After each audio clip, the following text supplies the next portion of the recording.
Kempire is brought to you by Washington, D.C., the Kempire After Dark, the Villain Era live tour is coming to your city on August 22nd. But before that, we're coming to Philly on July 10th at City Winery. Then we're going to Atlanta on August 5th. Then we're going to Washington, D.C., and this is going to be an all-new show, all new hot topics, all new reality TV conversation, and all kinds of amazing guests and surprises. Be sure to get your tickets today, and don't forget, we're coming back to New York City on September 12th.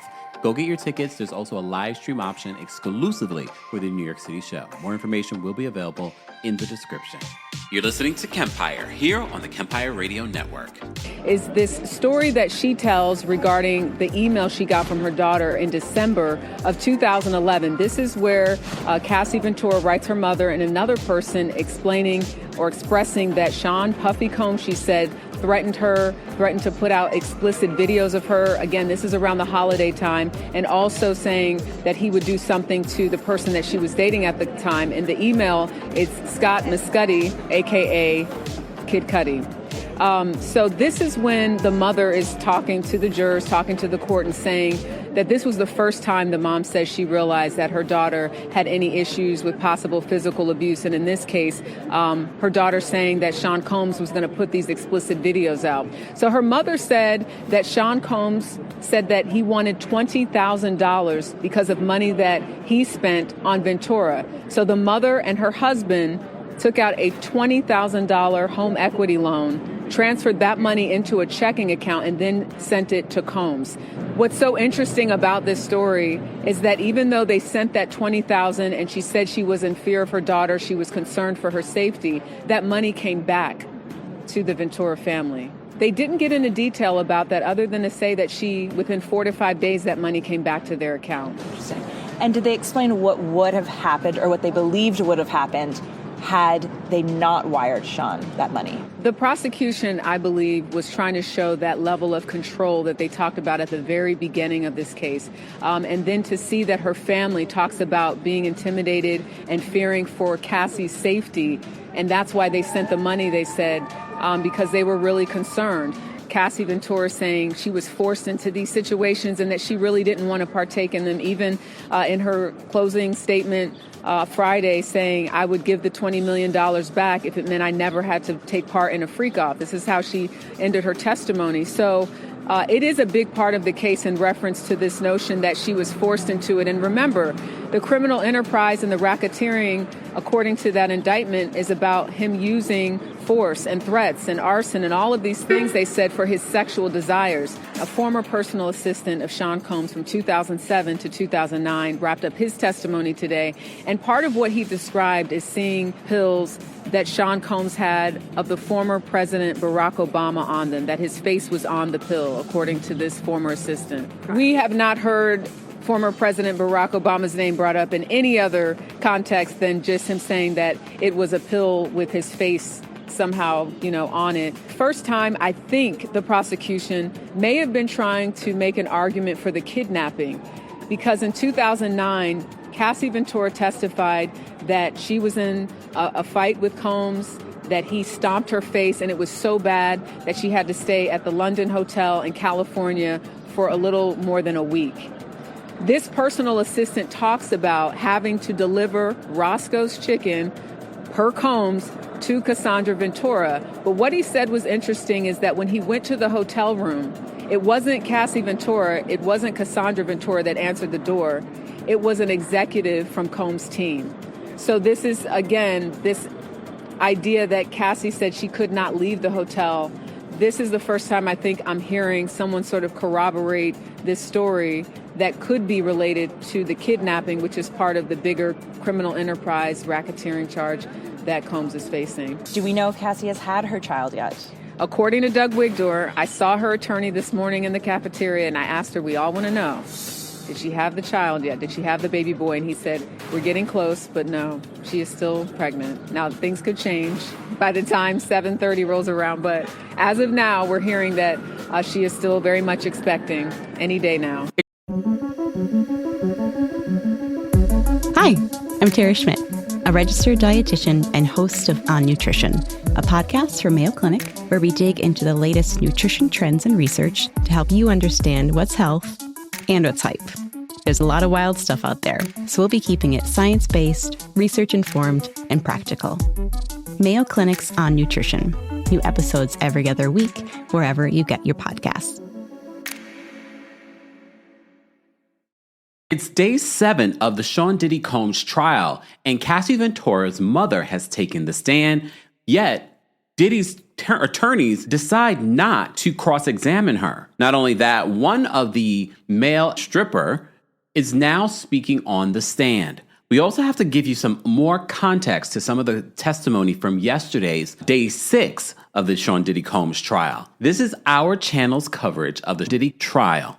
Day 7. And as always, don't forget, you can hear our Diddy trial updates and exclusive content on the Kempire podcast. Just yesterday, we added additional content from Entertainment Tonight and Access Hollywood in regards to journalists that are inside the court giving their perspectives and legal perspectives on what is playing out. And everyone has their feelings, and every attorney has different feelings on how the defense is handling this case versus how the prosecution is handling this case. And I keep telling you, it's only the first week. It's too soon to make any determination on whether or not the prosecution has proved their charges. And I'm going to bring more experts here on the channel so that we can ask those questions and get a bigger perspective on what we're hearing and what we're watching. But as I mentioned before, it's important to make sure that you're listening to the podcast version, because a lot of times the podcast version I'm doing later in the day, and I'm seeing more information in regards to what is playing out in court. And as always, we cite our sources in the description for those that want to see more, hear more, etc. All right, so just backtracking to yesterday's testimony, I wanted to highlight one of the journalists that are sitting in the trial. That is Jerica Duncan, who works for CBS News, but is being interviewed by our friends over at Entertainment Tonight. I played some of this yesterday in the podcast version of our Diddy trial update. I want to break down some of what she's saying in court, because some people came away after Dawn Richard's sidebar. For those that don't realize, I know it's spelled Richard, but I'm pronouncing it correctly. As someone that has spoken and interviewed Dawn Richard multiple times, that is the way you pronounce her last name. Okay? Thank you. Okay. Let me play this for you guys. As always, this is covered under fair use. We are breaking down, examining, researching this trial and some of what's playing out in court. And again, as always, we will be citing our sources in the description, because that's what we do over here. So let's take a listen to what Jerica Duncan had to say in regards to what she observed during Dawn Richard's cross-examination. What is your big takeaway from court today? I think that the testimony that Dawn Richard gave and the defense really going in on some of the inconsistencies were the takeaway. So there were moments today where the defense was asking Dawn Richard, which, as you know, was a member of Danity Kane and another group that Combs had from 2004 to 2011. And what we heard today was Dawn Richard admitting that she was not sure why she didn't make some of her proclamations of who was at a party during an alleged assault. She said that she didn't know why she didn't say certain things in previous interviews with prosecutors. Right. And some of those people that she failed to mention were A-list celebrities. A-list celebrities, that's right. So there was an instance where Dawn Richard mentions an assault that happened at a restaurant. And she mentioned some of the names of people that Combs worked with. But when the defense asked her, well, what about the celebrities? You said there were celebrities there. Why didn't you mention those names? And she said she wasn't sure. Wow. But some of those names were Usher, Jimmy Iovine, she said, and Neo. She remembers being there. You described today and the cross with the defense and Dawn as being ping pong. How so? Yeah, so I think that it was such a rapid fire of questions from the defense when she was asking Dawn Richard about some of those inconsistencies that you could literally see the jurors looking. Sidebar, a lot of people, a lot of different, because I'm telling you guys, I know I'm giving you a summary from our friends over at NBC News during these last couple of recaps. However, I'm also paying attention to what inner city press is reporting inside the courtroom, what other journalists are reporting on. I'm giving you the full context of what I'm gathering throughout the day. I'm like full in. I'm not live the entire time, but I'm full in regards to what is playing out and the most poignant things that are coming out of some of the testimony. And one of the things that stood out to me in regards to this particular attorney that's a part of Diddy's defense team, who actually literally came up over the weekend, she was a part of the YSL trial that was happening in Atlanta with Young Thug. Based off of how the previous attorney handled the cross-examination last week, it seemed as if they were definitely wanted Westmoreland to come in and really go for Dawn Richard and really to take away from Dawn Richard's credibility. Why were there inconsistencies? You were interviewed multiple times, more than 10 times, I believe, by the SDNY. Why are there inconsistencies within your testimony? And she's saying, well, this happened a long time ago. And the more that I think about this, the more that I'm jogging my memory, the more that I've had to think about it, I'm remembering certain details. She also was called out for why did you reach out to Sean Diddy Combs in 2020 and 2021 trying to work with him again if you were so fearful of him? Back and forth at the defense and then at Dawn Richard. So that was the first time that I had seen that, as there was so much quick back and forth when the defense was making her arguments to Dawn Richard and questions really about some of those inconsistencies. Wow. So Dawn finished her testimony today. She claimed at one point that Diddy had hit Cassie with a skillet and said, quote, he said you could go missing, that we could die. So what was the reaction in court to that statement? Yes, so just to kind of set up the scene, the defense was saying, so did you say that Combs attempted to hit her with a skillet, or did he actually hit her with a skillet? She's pointing out that in several interviews, the story sort of changes, and Dawn Richard's response is, well, this was a long time ago, and sometimes my memory's a little foggy, and I might remember things differently. But again, as a juror, if you're listening to that, it goes... It's also important to know, when you're seeing something that traumatic, you're not thinking years later, I'm going to have to recall any of this. I just want to put that out there. I'm not on either side of this whole situation.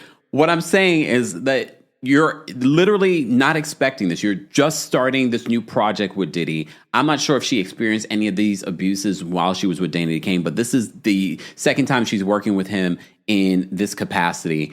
And she says this is at the beginning of the recording process, and you're witnessing this physical abuse. The last thing that you're thinking is like, I need to remember whether or not he hit her with the skillet, or did he throw the skillet at her, or did the skillet make contact? I'm just saying, I'm pointing these things out. Just imagine if you were literally in a situation that you witnessed something, maybe it's out on the street, literally with the situation that happened here in New York City with the Mexican Navy ship that crashed into the Brooklyn Bridge. People that were witnesses there, if you recalled, what did you see? Did it hit the bridge? Did you see someone do something? Remembering those significant details years later, never mind days or hours later, just want to give some context. Back to credibility, and you have someone that's facing serious time behind bars. So I think that's what they were trying to get at, that some of her stories weren't always exact to what she had previously told prosecutors as it pertains to you could go missing. So the story goes, Dawn Richard said she witnessed abuse, and she said that Combs said, you will go missing. She took that as a death threat. So the defense then said, well, wait a minute, in 2020 and in 2021, you reached out to Combs to work with him again. So if you were so afraid of him, why then reach out? And that was a question that she had a really tough time answering. First of all, I'm so impressed with how Jerica is able to remember. She's not looking at notes, y'all. She's also a journalist. This is part of the job. But I love that she's able to remember a lot and give such clear answers. This is why I'm playing it for you guys. So I think this is interesting, but we have to keep in mind, too, yes, she witnessed these abuses while being in Diddy Dirty Money. But remember, this is years of working with him after those instances. First of all, now you have, for lack of a better word, been groomed, and this has been normalized to you. So am I surprised that she reached out to him in 2020 and 2021 to work with him again? Not really. Again, when we talk about cycles of abuse and how it affects others that are around you, she is also a victim and an employee. Don't let us get into the human resources of it all. He did admit, though, that, in fact, while I did feel threatened, and yes, he did say this to me, I did reach out to him during that 2020-2021 era about working together, about collaborating again. What did Dawn claim in her testimony about seeing Diddy with guns and drugs? So in the testimony, she talks about seeing him with a gun sort of like in his back, but she doesn't say he ever handled it. She never saw him cock the gun or do anything with it, but she does say that she witnessed Combs with the gun sort of in the... And what does that feel like? Can you imagine? Let's put it in a picture that is all of us every day. Can you imagine showing up to your office that you're working one-on-one, a very casual office, and you see your boss, your manager, with a pow, pow, pow. And this is not one of those open carry states. You see your boss with a pow, pow, pow just walking around nonchalantly. Just saying, you don't have to use it or point it at someone in order for it to be threatening. Back of his clothing. When it comes to the drugs, she said that there was a drug dealer named One Stop who would come and deliver not just cocaine or Molly or ecstasy, but she said that he also had Plan B and birth control. Again, this is the drug dealer that she said his name was One Stop. Cassie's ex-best friend, Carrie Morgan, also took the stand. Tell us about her testimony and claims that she herself was also assaulted by Diddy. That's right. So Carrie Morgan, a woman from Buffalo, New York, who's pursuing a modeling career, meets Cassie when they were in their late teens. She said that she was her best friend from about 2001 to 2018. And the reason that they stopped talking is because she was assaulted by Combs. Her former best friend acknowledged that because of that assault, she did receive a settlement and signed an NDA, but received $30,000. So what I thought was interesting, Rachel, for as much as we have already heard from Cassie Ventura about the number of times that she says she was beaten up and assaulted by Sean Combs, her best friend, again, who was around at that time when she was dating Combs, said that she only saw 2 times in which Combs was physical with Ventura, once in Los Angeles and another time in Jamaica. Is this the best friend that Cassie told Diddy that he probably would be a better fit? Correct, because this is around the same time that they met. Very good. Last week, during the testimony, there was an email that was shown where Cassie sort of attributes maybe Combs wants to get with her friend Carrie. So Carrie Morgan, again, they're not friends anymore. They don't speak, but this is the woman who's testifying today. So at the beginning, before the jurors came in, the judge talked about being careful not to make this sort of a gossip case, if you will, or case. The Judge Aaron Subramanian, is not playing. He's not trying to make this a spectacle. It's already a spectacle outside the courtroom. He's not trying to make this courtroom a spectacle. I thought this was such an important point, and this is the part that I highlighted in the podcast version last night.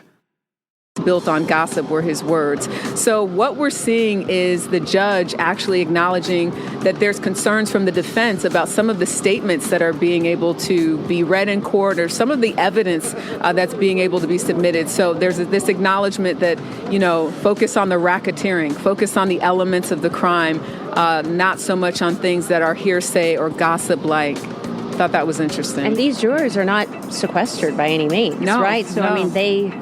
You're not supposed to tune into news, read about it. I'm assuming now social media is added to that list. Which is so interesting to me. They're going to have to be very diligent and self-reliant on making sure that they do not. And are they all going to do that? Sidebar, in today's trial, 4 jurors were late. But if you're a New Yorker, they were believing that the reason why the jurors were late was because of the subway. It was the subway. I'm just going to say it. It was the subway. Yes, we have a very complicated system here, but this system is always delayed. So I'm pretty sure those 4 jurors were late because of the subway, or maybe they're just tired.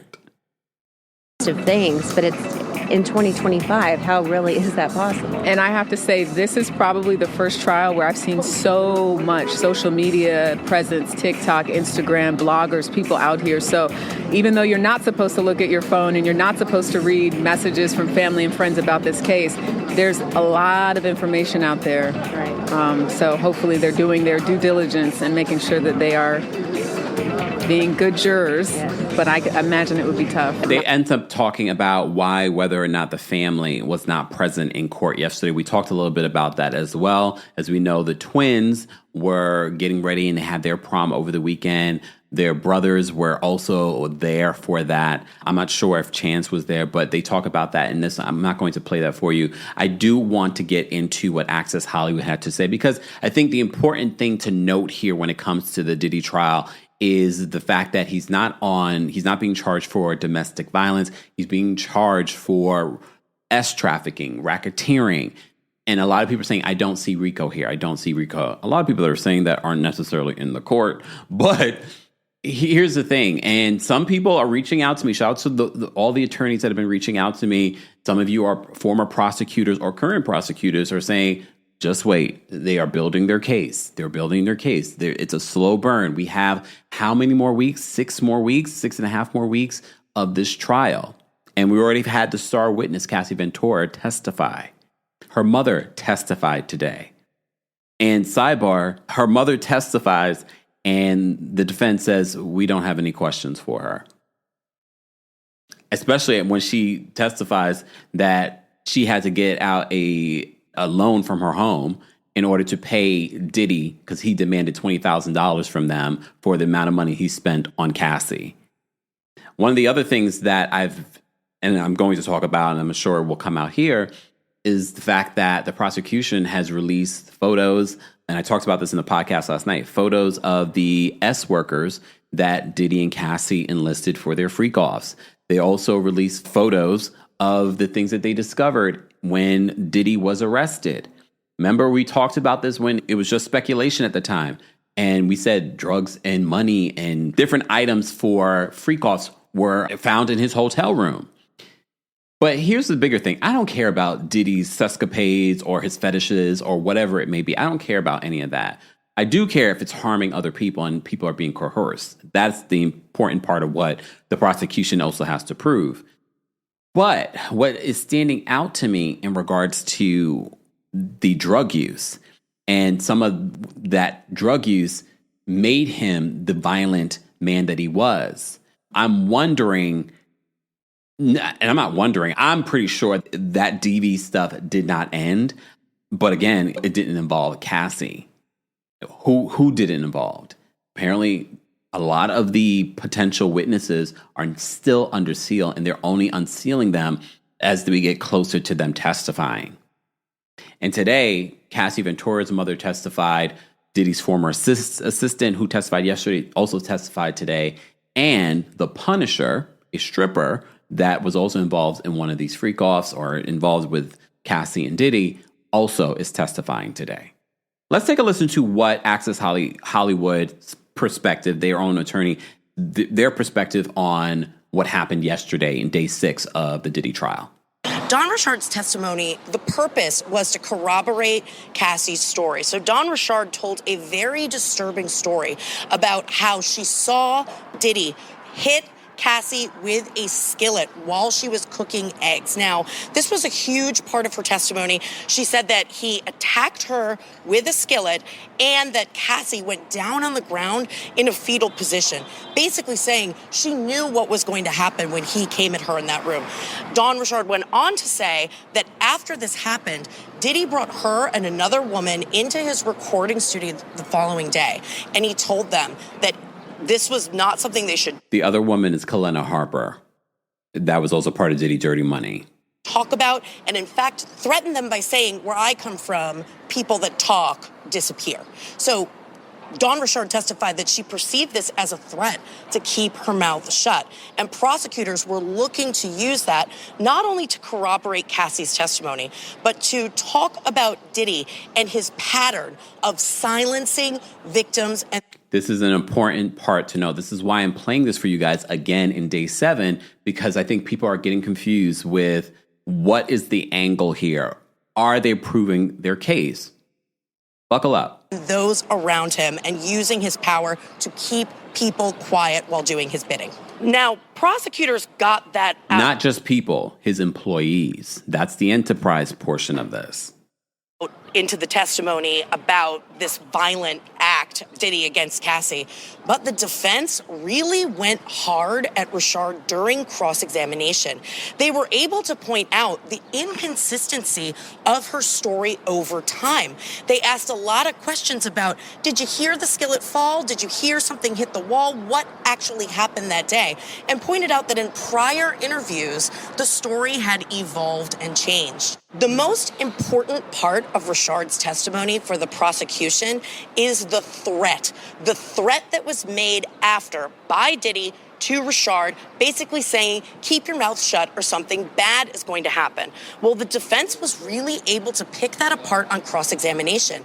They pointed out that had never come up in 7 interviews with the government prior to trial. And in fact, that's important to note because it's chipping away at Dawn Richard's credibility. Was just added to her story this week. So the defense was really able to undermine her credibility, point out how the story had changed significantly over time, and how that one detail, the most important to the prosecution, that threat, was something that she had not reported in the past. So all in all, the defense did a great job of attacking her credibility on the stand.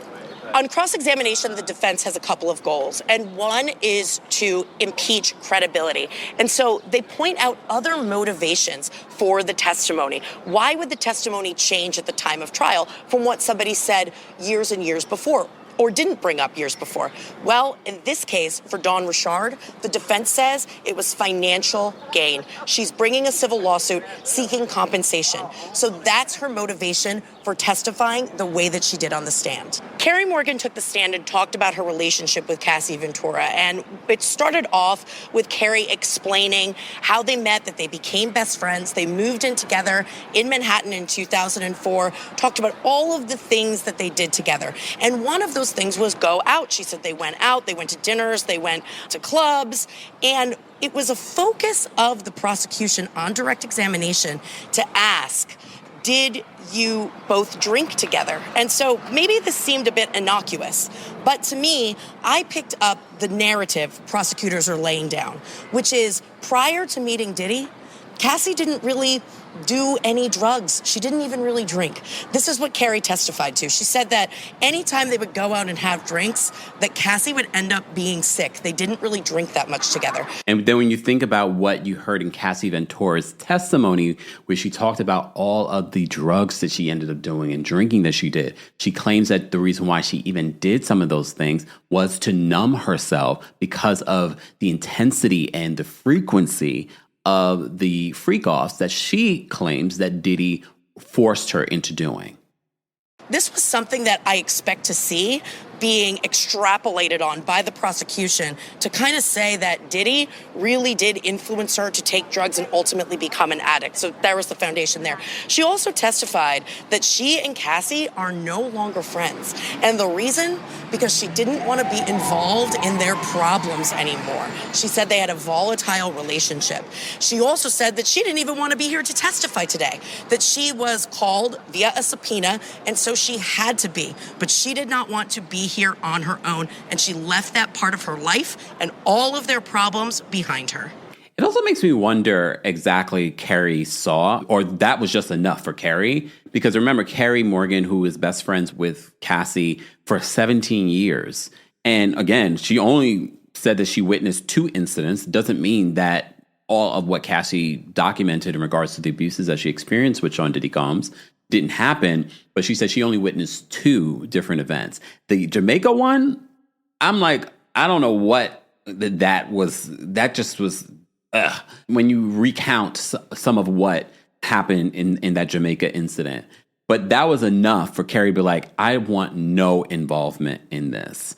And part of why she disconnected from Cassie was because, very much like any person that's in an abusive relationship, they're choosing their abuser over their family and friends. And now they've been alienated. Now she no longer has that best friend anymore. And to this day, it's affected their friendship. They have not spoken since...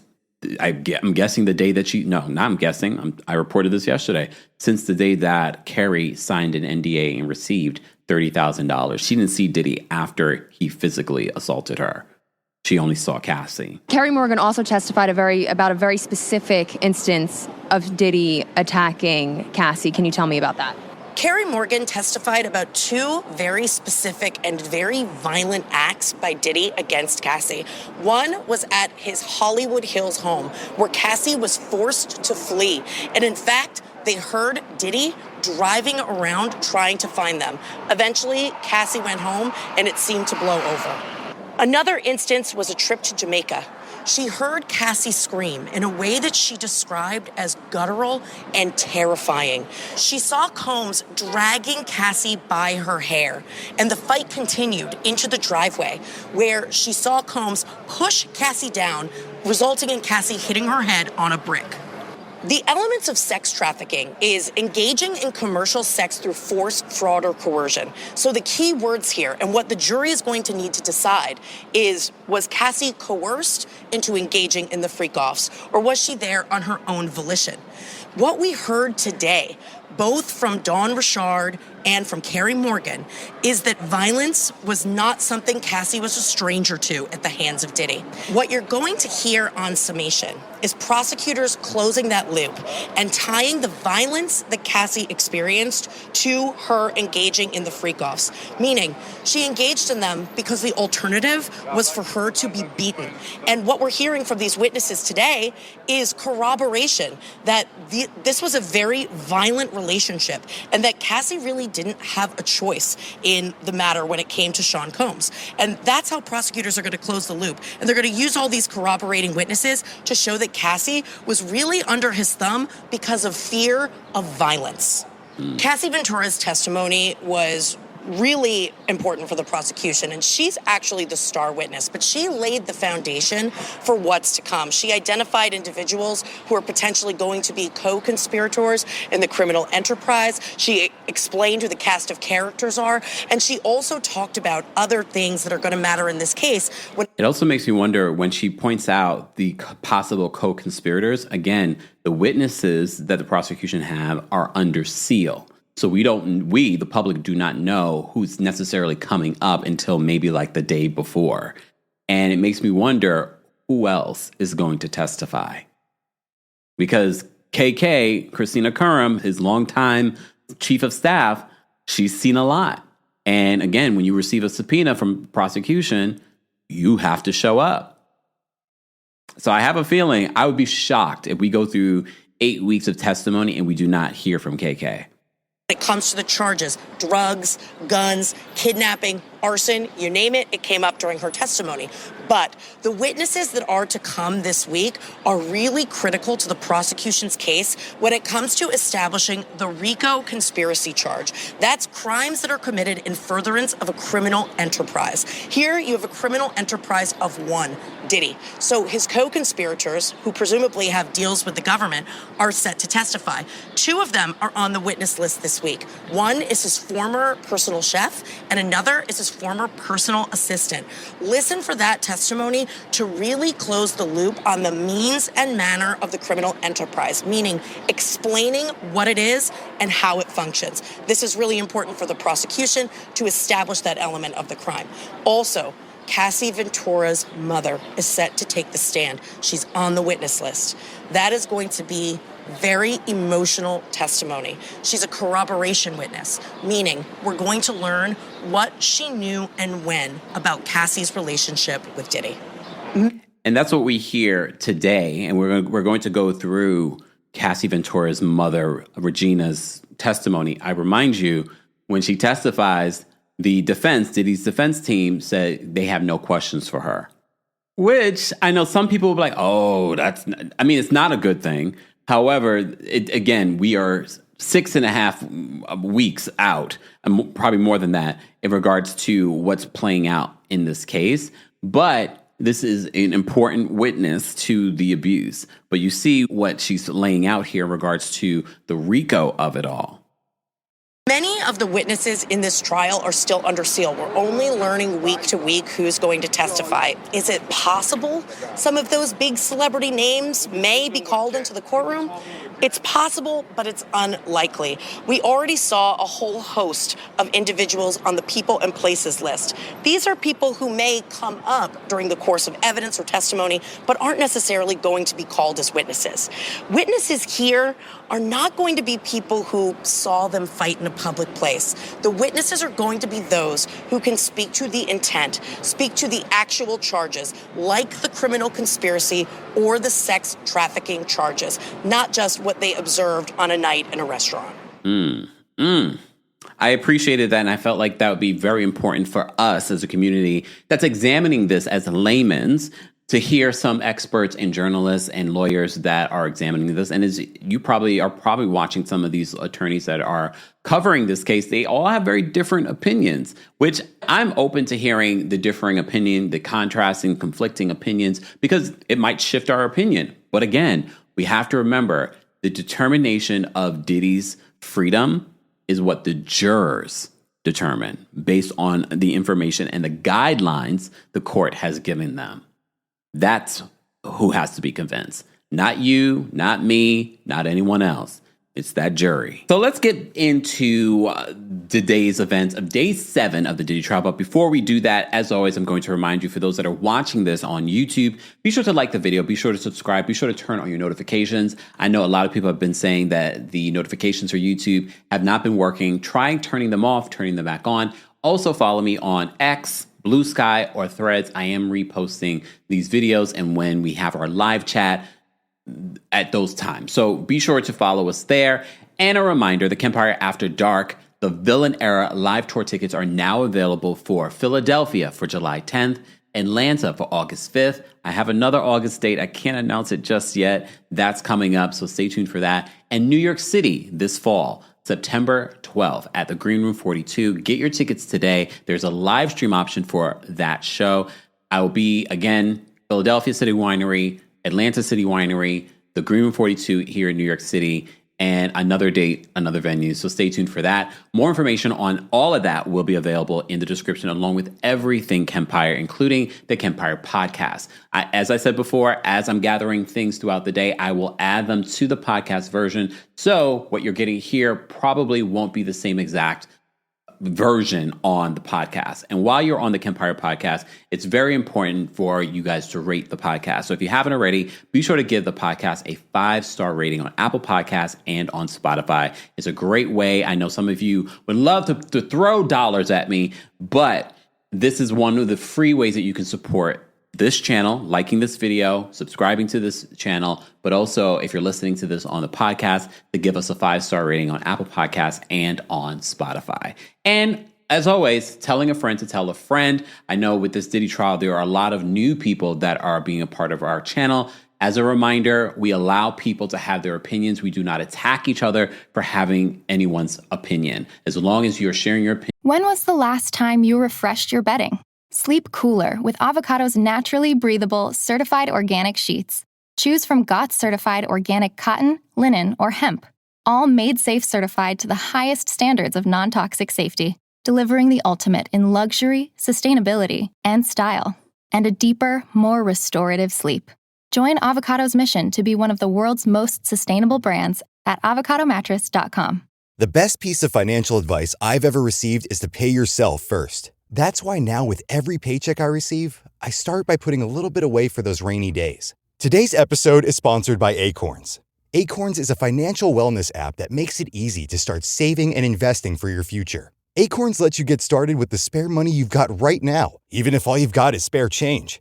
You don't need to be an expert. Acorns recommends a diversified portfolio that can help you weather all of the market's ups and downs. Using Acorns, before I knew it, I had a couple $1,000s in a little nest egg account. Sign up now and join the over 14 million all-time customers who have already saved and invested over $25 billion with Acorns. Head to acorns.com/darkparanormal or download the Acorns app to get started. Paid non-client endorsement. Compensation provides incentive to positively promote Acorns. Tier 1 compensation provided. Investing involves risk. Acorns Advisors LLC, an SEC-registered investment advisor. View important disclosures at acorns.com/darkparanormal.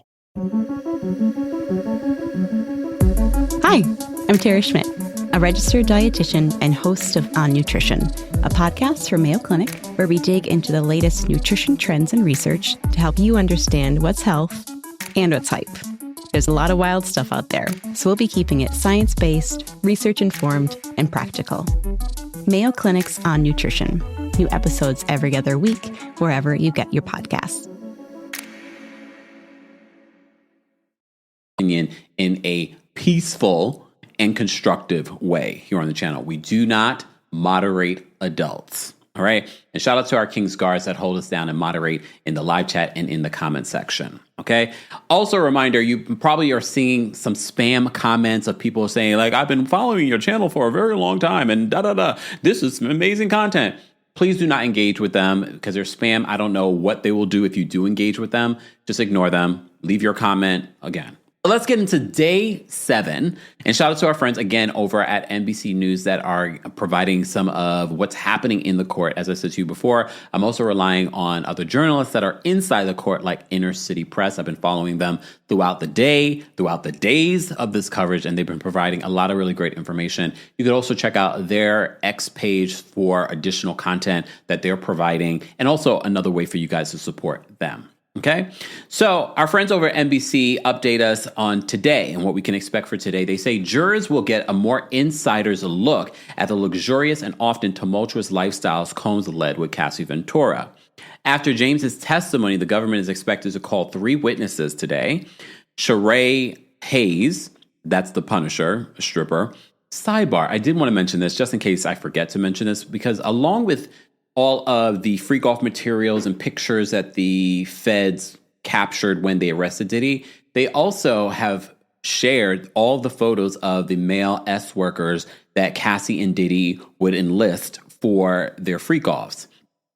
As I've said before, a lot of you have asked me, do you think any celebrities will be testifying or celebrities will be exposed in regards to some of these freak offs? I don't believe that they will. It seems as if the court and the feds are intentionally protecting some of these people. Yes, people are being mentioned, but not in a derogatory or possibly defamatory way. However, I find it interesting that they expose these S workers. At least 2 of them I know are currently in jail, like Jonathan Oddie. Ash is one. Ash is currently in jail for offing a friend or something like that. But here's my thing with this. Yes, whatever they're doing goes against our laws, and we could get into a whole conversation about sex work and things. We're not going to do that. But I just find it interesting because here's the thing. I don't know the intention in sharing these individuals' photos. And I just feel like you've put them, first of all, you put them in danger. Some sex workers end up having other jobs and other lives after this. And I don't know what their lives are. I don't know if they're currently S workers. However, I just felt like, okay, you're more than willing to expose these people because they're not celebrities, but you're going to protect the celebrities and not share their information. I'm okay if you do not share both. I did not expect that, especially because I don't believe all of these S workers are going to be testifying. Why? And again, we're not even in the court. Why are we sharing their photos? Why are we doing that? Because here's the thing. If this is their livelihood, this has probably just ended their livelihood. Or if they've moved on and they're doing other things, maybe they got a corporate job somewhere or doing something different. And now you've exposed that. And now you jeopardize their potential current job.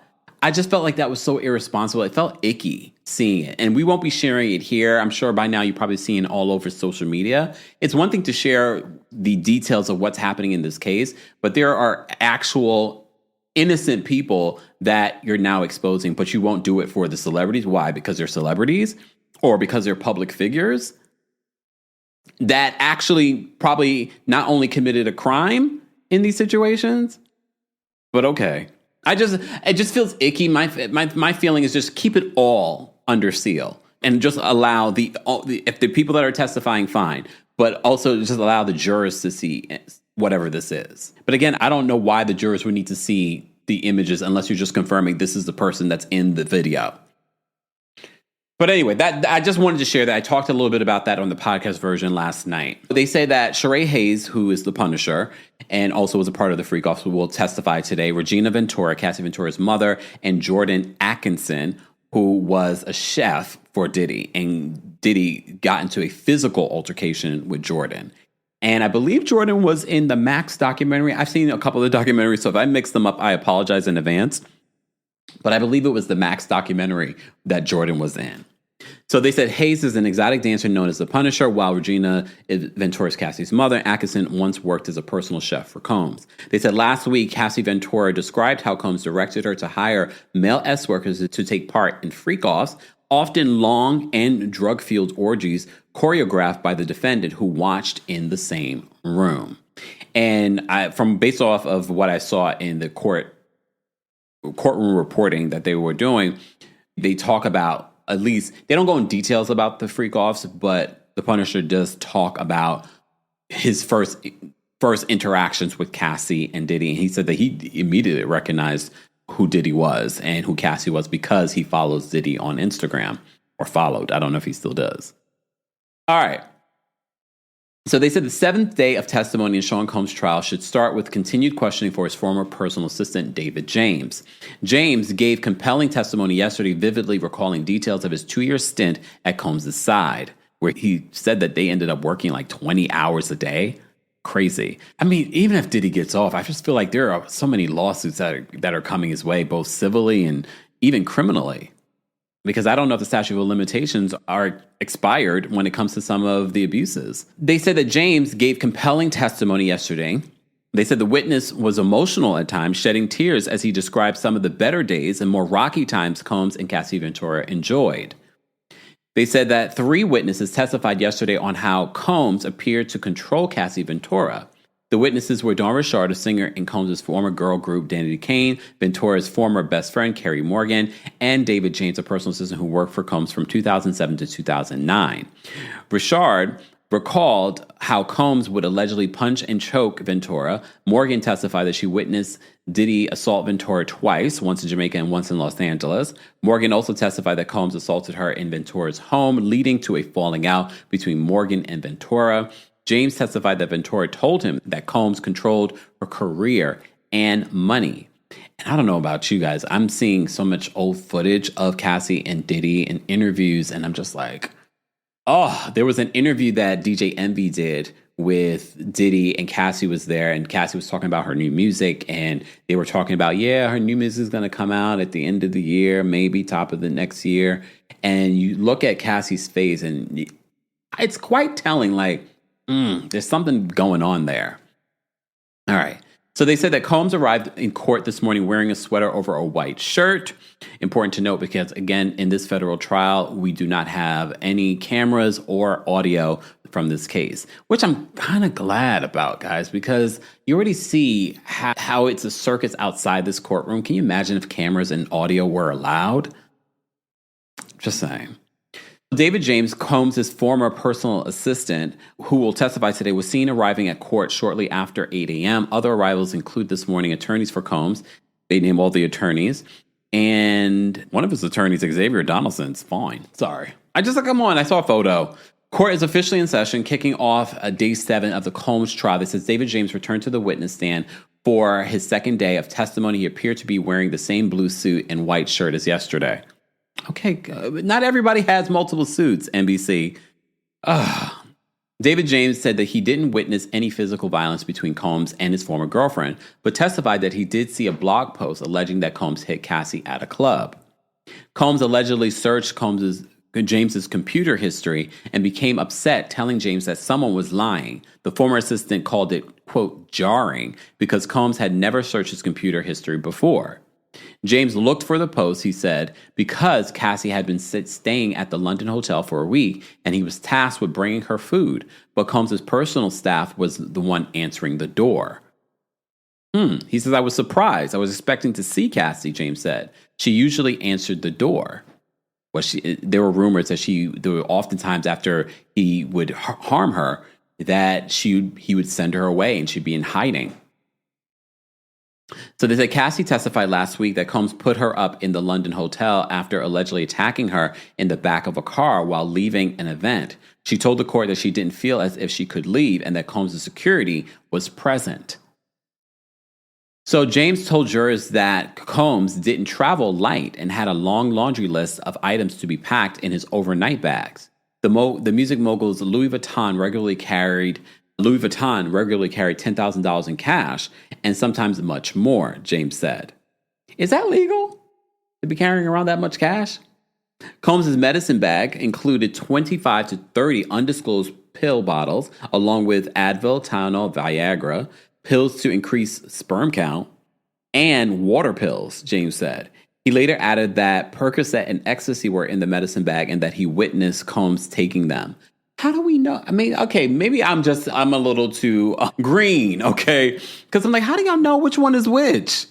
But okay, look, I'm not pretending. Some people pretend not to. I am trying to understand. How do we know? Unless it says it on the bottle. Sidebar, Frank Black. That was Diddy's alias. So in the photo of the things that were confiscated during his arrest, you see, and Cassie mentioned this, that his alias for when getting hotels and things like that was Frank Black. And literally that's the name you see on the medicine bottle. All right. Just wanted to point that out to you guys.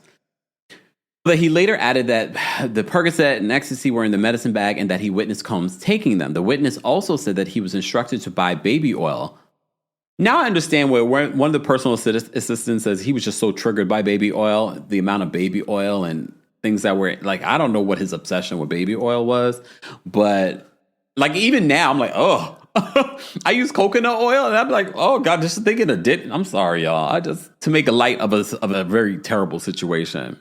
So that the witness also said that he was instructed to buy baby oil, Astroglide, and condoms for trips in cash so that Combs could reimburse him personally off the company books.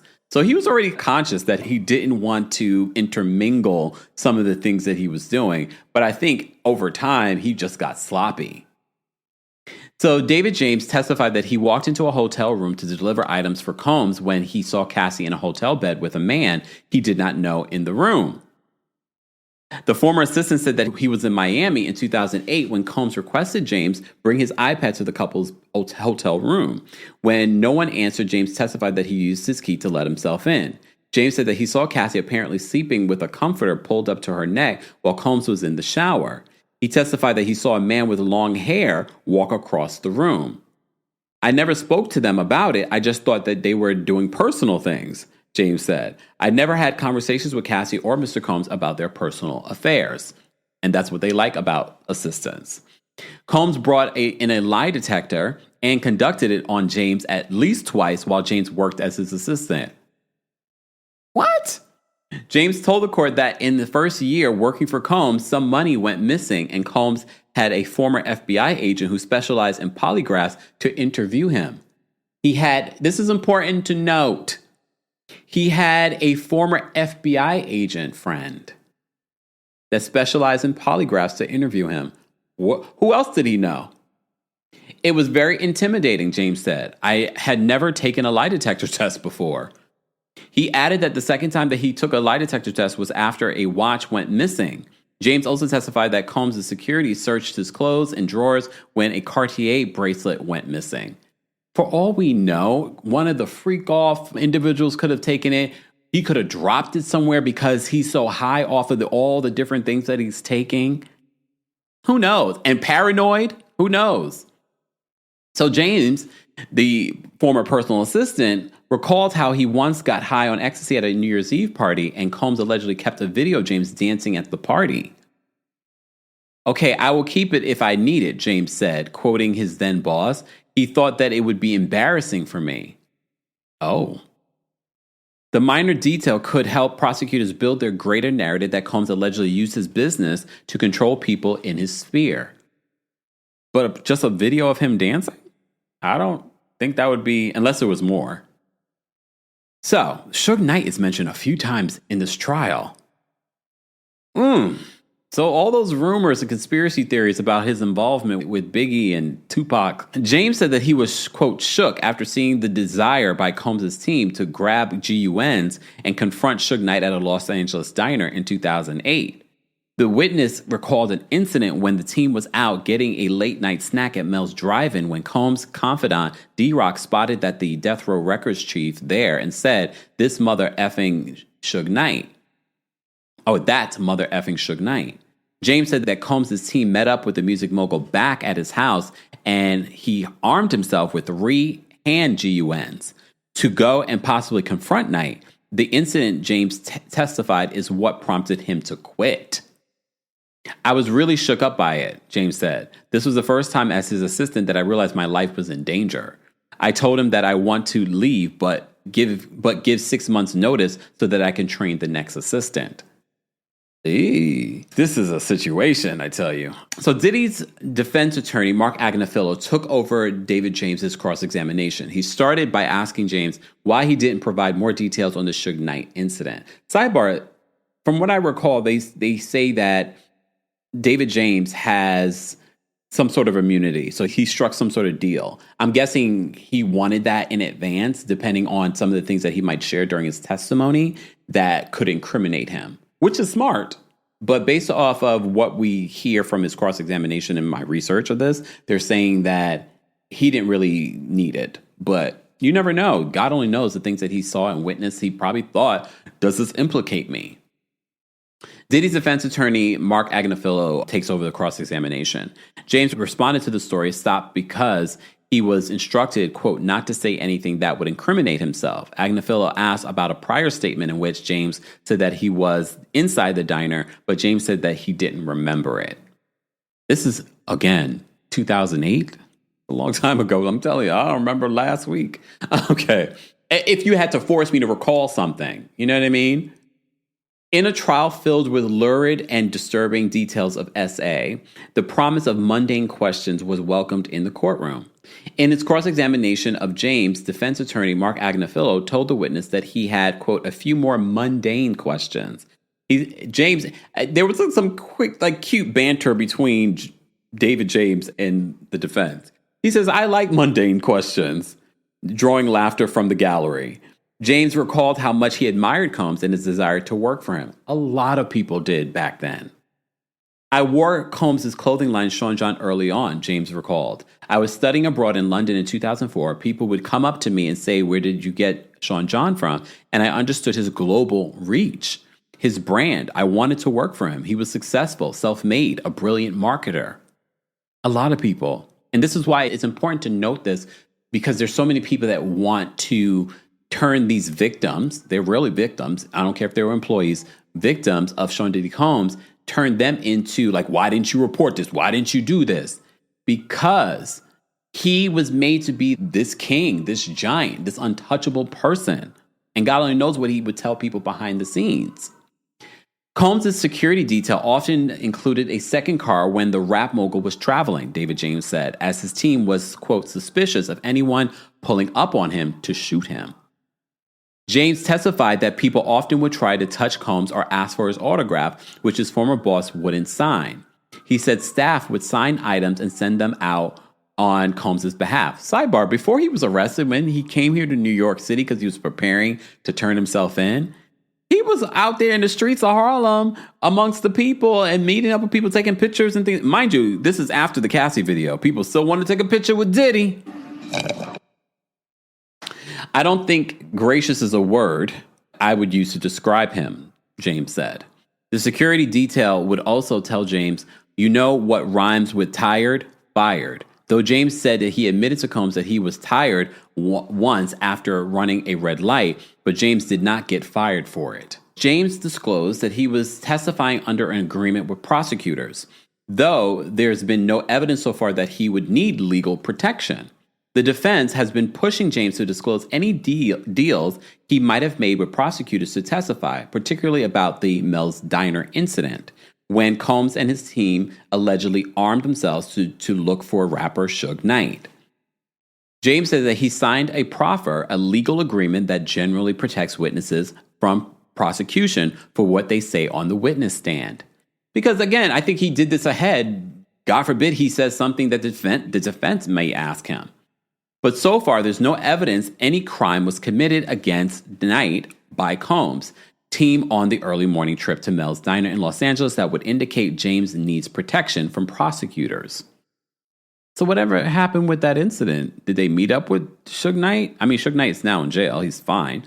But Suge Knight is finding out about this. So, oh my gosh, like, is this going to lead to more unnecessary violence? Even in jail. And I'm not even just talking about out here in these streets. These jail situations, people know people at the jail that he's staying at.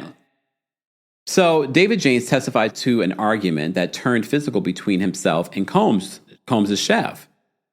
After which Combs told James that you can't put your hands on a woman. James told the court that he was in Miami in Combs' kitchen when the chef told him how to do his job. The former assistant admitted to grabbing her wrist and telling her to stay in her lane. Mr. Combs heard about it and called me to his room, James said. I told him what happened and he said, you can't put your hands on a woman. Okay. It was one of the two occasions when, especially when we see video footage of you doing that. It's one thing if we were speculating about it and we didn't see footage of it, but okay. It was one of the two occasions when Combs warned James that he could be fired, James testified. The other time was when James smoked marijuana. Again, when you are assisting a man that has a bag full of all kinds of things worse than marijuana. So Combs, but mind you, he's reprimanding David James in regards to getting physical with the chef. But from what I call, Diddy got physical with the chef, allegedly. I'll just say that. Combs didn't always get along with his former personal chef, Jordan Atkinson, James said. After one physical confrontation between... Okay, see, I thought I was going crazy. After one physical confrontation between Combs and Atkinson in Alpine, New Jersey, Combs asked James to report Atkinson to the police, James said. He told me to make a police report that Chef Jordan hit him first. So he was trying to get ahead of it because he was worried, probably. He says that I did not file it because I did not want to make a false report. David James was no fool. That's one thing that I've gotten from his testimony. He was no fool. And he was smart not to do it. He says, I did not file it because I did not want to make a false report. I went out and came back and told him I made the report. He's got a sense of humor, David James. Okay? He's got a sense of humor. So Combs' former personal assistant has finished testifying, and the government has called its next witness, Regina Ventura. So Cassie's mom has been sworn in, and prosecutor Emily Johnson will begin the questioning. Prosecutors revisited an email Cassie sent to her mother, Regina Ventura, in December of 2011 that said that Combs threatened to release explicit videos of Cassie after he learned that she was dating Kid Cudi.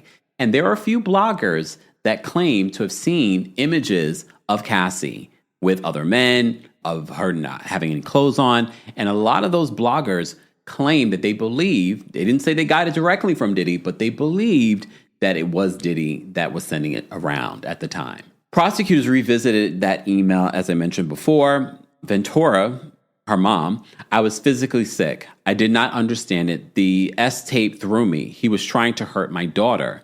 She testified that Combs wanted $20,000 for the video. Mind you, he probably had, at this particular point in 2011, he had multiple videos of Cassie. But maybe he was trying to force Cassie to come back into his life by telling her mom the truth, and that the mom wouldn't come up with the $20,000. Mind you, you're going to give this man $20,000 for a video when he probably has multiple videos. She testified that Combs wanted $20,000 for the video. Ventura said Combs was, quote, angry that he had spent money on Cassie and that she was with another person. We took a home equity loan. That was the only way that we could get the money, she said. And I wonder if Cassie knew any of this. Regina Ventura said that she took photos of her bruised daughter, Cassie, in late 2011 to make a record of the alleged beatings at the hands of Combs, Cassie's boyfriend at the time. And those photos have been shared on social media. I'm not going to share that with you guys, but some of those, there's one photo that a lot of people had at one particular time said that it was Photoshop, where you see Cassie with a busted lip. And apparently, no, that was not. That was real. She was bruised, and I wanted to make sure we memorialize it, Ventura told jurors about the photos taken in that December. Regina Ventura once called the police on Combs after Cassie told her mother that Combs had taken her phone. Ventura testified that she had a, quote, bitter argument outside her daughter's apartment building as she tried to get Cassie's phone back. Cassie was inside her apartment at the time, she said. I was trying to hit him, but I wasn't successful, Ventura told the court. He probably had security there. Eventually, Ventura said that Combs gave the phone back and took Cassie's car as he left. Defense attorneys chose not to cross-examine Cassie's mother, Regina Ventura, allowing her damaging testimony to stand uncontested. Because for them, okay, we're not going to badger Cassie Ventura's mother because, again, their case is not about DV. Clearly, this was DV. Defense lawyer Mark Agnafilo says, I do not have any questions for you. Ventura's testimony about Combs' threatening Cassie over an S-tape and abuse was left uncontested. The government's next witness is a man named Sheree Hayes. Hayes, who's 51, works as an exotic dancer who goes by the name The Punisher.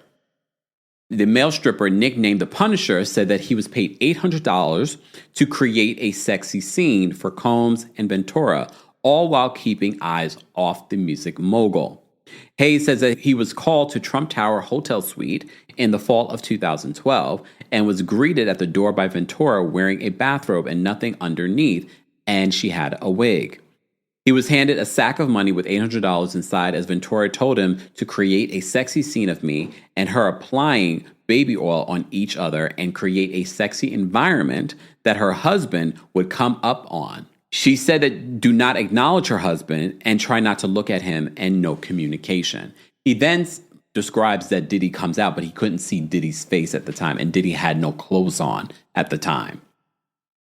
So then they take their lunch break for the day, all right? Regina Ventura and Roderick Ventura, parents of Cassie, outside the courtroom today. The Punisher continues with his testimony, and he says that he was hired up to a dozen times. The first encounter with Ventura and Combs led to a healthy tip and more gigs, Hayes said. She said, thank you, that's what we wanted, and I was handed additional money. I counted it at the elevator, and it was $1,200. Hayes said of the first encounter at Trump Tower. I now know he is Mr. Sean Combs. I was contacted a second time to go to the Essex house. In total, Hayes estimated that he performed for the couple from 8 to a dozen times. He said that he was called to the first rendezvous by a woman who called herself Janet, but it didn't take long for him to realize who his clients were, one of the biggest names in the music industry and his well-known girlfriend. Further along the line, I saw his face. He would wear a baseball cap, and I noticed his face. Ironically, I am a fan and follow him on Instagram, Hayes said of Combs. Hayes said that he got the nickname The Punisher as a teenager because of his prowess on the basketball court. David James, Combs' former personal assistant, testified earlier today that the music mogul once asked him to file a police report alleging Combs' personal chef assaulted him, as we already mentioned.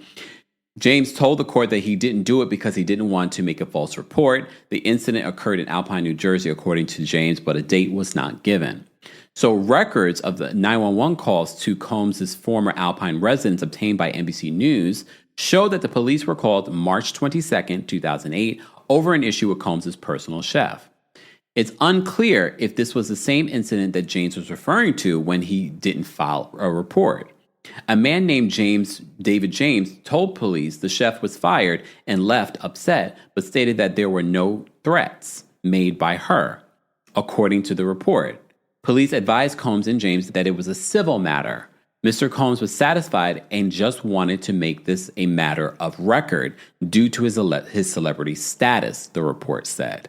So I'm wondering, is this David James being caught in a lie because he said he didn't file a report, but the police were called?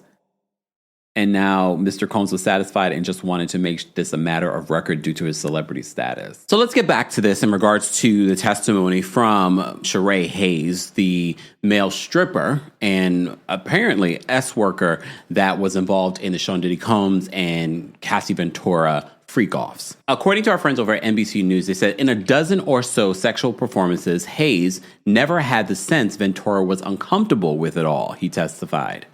The S-worker agreed with defense attorney Xavier Donaldson, leading questions that Ventura wasn't in any, quote, discomfort while performing in front of Combs. He said it seemed like it was consensual, agreeing with Donaldson's description of Combs as a director of the scenes.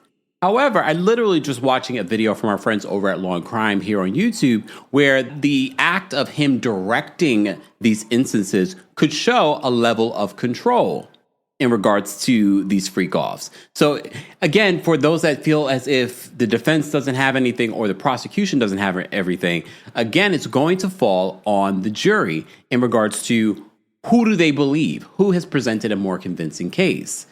Because yes, you have this particular S-worker saying that she didn't seem uncomfortable in regards to this. And I almost wonder in my head whether or not Sean Diddy Combs intentionally had Cassie set up these freak-offs, had her be specifically the point person to pay for the freak-offs, even though he may have been giving her the money and the direction to do so. I wonder if he did that intentionally, knowing that this would also implicate her. Because a lot of people are saying that she should also be on trial. She should be considered a co-conspirator in regards to the allegations against him. But then we also talk about the cycle of abuse. And from what we see and what we hear, prosecution is going to bring some experts when it comes to these types of mental abuse, physical abuse, and things like that. That will be interesting because that will give not just us, but more specifically the jurors an idea on how this works and why Cassie would be in love with her abuser, would stay for years in this particular situation, why she would do the things that he would ask her to do. Allegedly, we'll say. So according to Sheree Hayes, he says, it seems as if it was consensual, agreeing that Donaldson's description of Combs as a director of the scenes.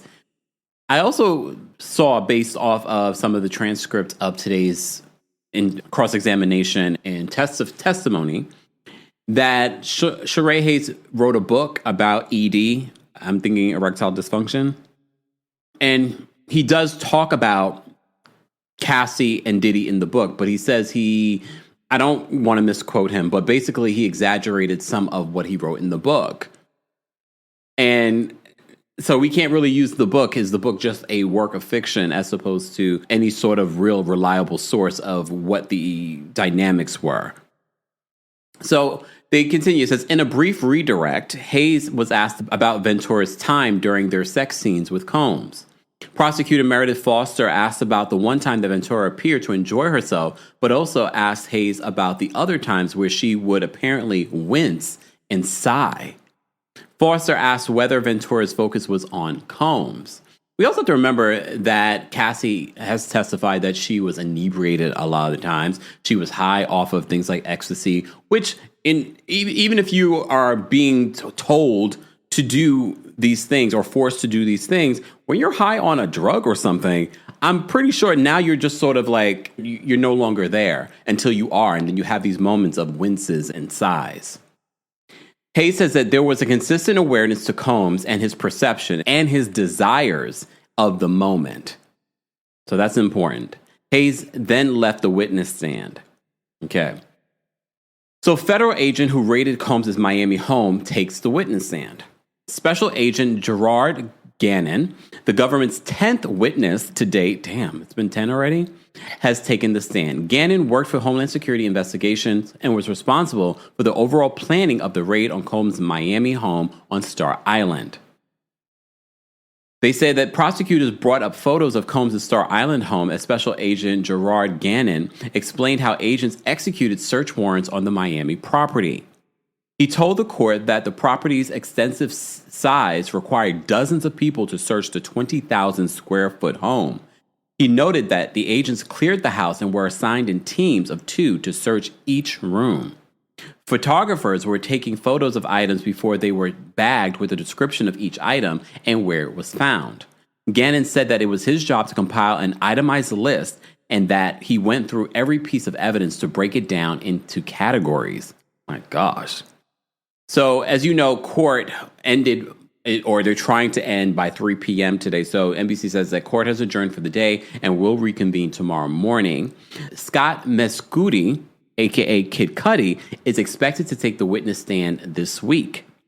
As I've told you earlier in this video, what we found is that the prosecution, a lot of the witnesses are under seal, and they're only unsealing these witnesses as they get closer to testify. Kid Cudi is expected to take the witness stand this week. If he does not testify tomorrow, he may take the stand on Thursday. According to NBC, they said some GUN seized from Combs by federal agents in Miami had their serial numbers scratched off, which we reported when we talked about the raids, which is, without it automatically, is a federal crime, making it more difficult for authorities to trace a weapon's history, a federal agent said.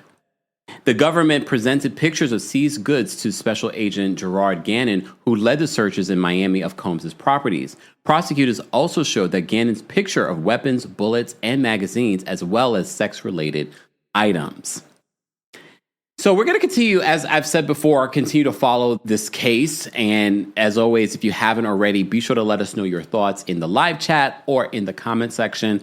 I want to hear your perspective so far, because now we're 7 trial days in. I think it's still very early to make any sort of this person's winning or this person's not winning. I am really interested in the legal perspectives, because you can ask one attorney or another attorney and they will have a completely different perspective on how this case is going. But again, this is only day 7 of the Sean Diddy Combs trial.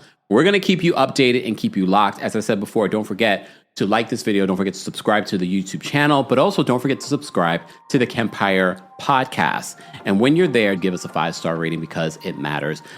Yesterday's episode, we gave you additional content. By the time we upload it to the podcast, we might have more. If not, stay tuned for the rest of the week. Guys, as always, I appreciate you all being here. Shout out to our King's Guard. Shout out to our channel members. And of course, shout out to our subscribers. We appreciate them as well. As always, again, don't forget to subscribe and don't forget to like this video. And don't forget to turn on your notifications just in case there's some breaking news. Thank you guys so much for watching and for listening. Thanks for tuning in to Kempire here on the Kempire Radio Network. Don't forget to give the Kempire 5-star review on Apple Podcasts and on Spotify. And as always, for more information on everything Kempire Radio Network, head on over to KempireRadio.com.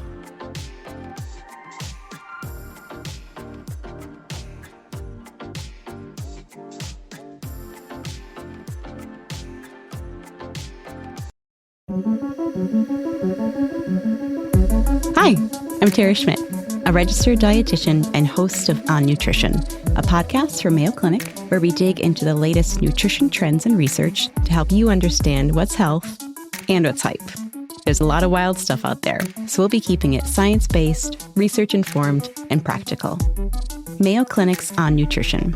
New episodes every other week, wherever you get your podcasts.